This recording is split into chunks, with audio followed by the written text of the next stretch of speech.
Hey everybody, welcome back. My name is Abby with Fitness is Medicine. Today we're going to do a strength training workout you can do in your home. Minimal equipment, minimal space, and easy to follow directions. Come into these workouts warmed up and ready to move. So 5 to 10 minutes of a cardio workout, just to get your heart rate up a little bit, get your muscles and joints warmed up and ready for movement, and your mindset ready for movement. Sometimes the hardest part of starting a workout is just getting going. So once you get going, it's easier to keep going. So getting that mindset ready for movement is an important step in this. Okay, so today we're going to need a set of dumbbells, medium weight, maybe a little lighter for the first one, or you could just use the same set of dumbbells for the 2 exercises that I have planned. A fit ball, if you have one, and a band or a tube that's set up with one handle, or just your TheraBand is fine too that doesn't have handles, and a small ball. So it doesn't have to be anything special, just a racquetball or a tennis ball or a baseball or something small. Okay, we're gonna start today with windmills. So this is a lat exercise, so it's a back and shoulder exercise. So we're gonna walk out to a bridge. Now if you don't have a ball, or you're not comfortable with this, you can do this on the ground or in your bed. Arms start straight overhead, and then you're going to sort of scissors your arms.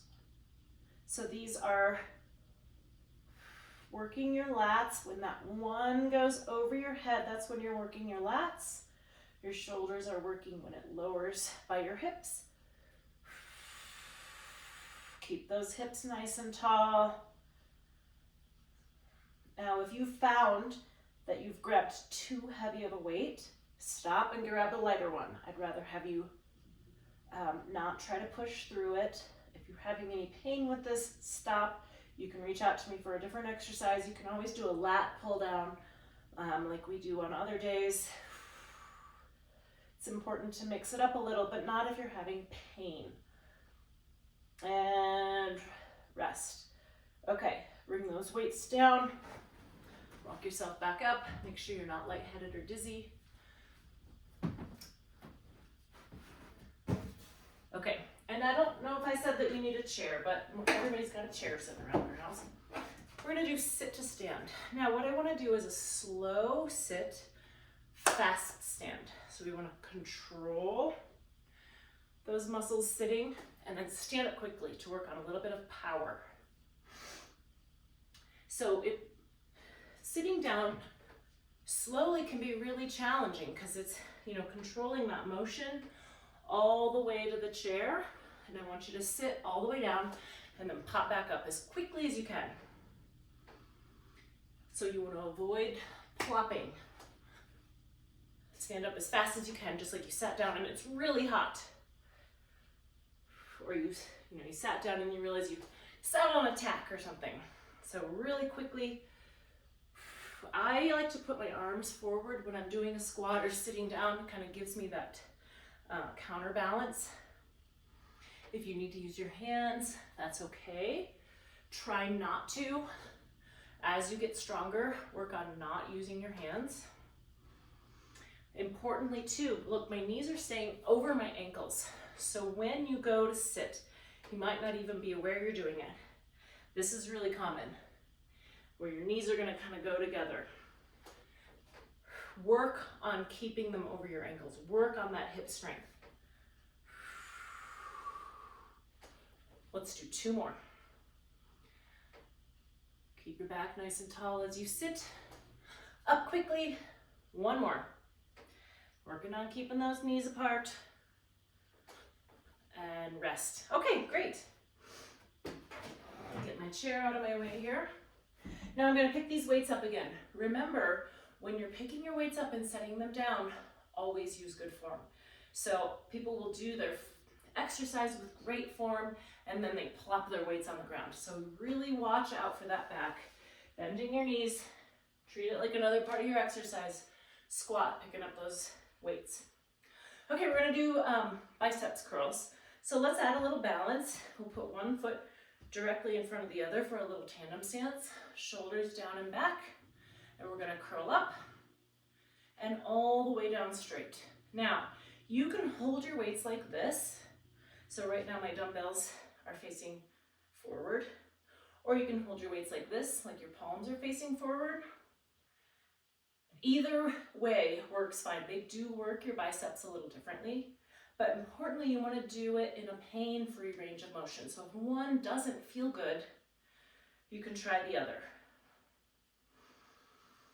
Breathing, keep those shoulders down, keep your tummy tight. And if they both feel fine, you can do one set one way, you can do the next set the other way, work those biceps a little differently, that's great. One more, remember you're letting those arms go all the way straight in between. Okay, I'm gonna put these up so they're out of my way for my next exercise. I wanna do a grapevine, so this is really good for agility. I like incorporating lateral movement, so we're moving from the sides. Everything we do is here. We walk, we cook, we clean, we, computer work, all of that is forward. So I like to do some side motions. So you're gonna step forward and behind, forward, behind. And then when you go the other way, this foot is stepping forward and behind. So the lead foot is going to stay and the trailing foot is going forward and behind as you are going. Now, as you get used to it, you can add a little twist, you can add a little speed, but don't add those things until you've got the forward behind safely. The other thing is, commonly people feel like they have to really stay in this, like really tight, and you can just step keeping a little bit of distance between your feet so you won't trip. Okay, so go back and forth, along you can go down your hallway, or if you've got a small room like mine, you can just go back and forth multiple times. You gotta get that heart rate up, working on that agility. Okay, next we're gonna do some side twists. So I've got my tube set up here about chest or hip height, somewhere in here. It doesn't have to be exact. Shoulders down and back. Good wide stance. Now we're going to keep your arms straight and we're going to twist your shoulders to the sides of the room. So this is working your obliques, your side abdominal muscles. Breathing, keep your shoulders down. 6, keep breathing. Keep those arms straight. A little bend is okay, but we're not here. 2 more each side. 10 and 10. All right, good. Okay, last one.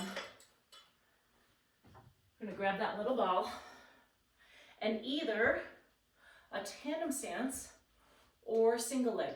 And we're gonna do just a little ball catch, ball toss catch. So if you're starting, and this is new to you, start small. And then you can always get bigger. Give yourself a little challenge.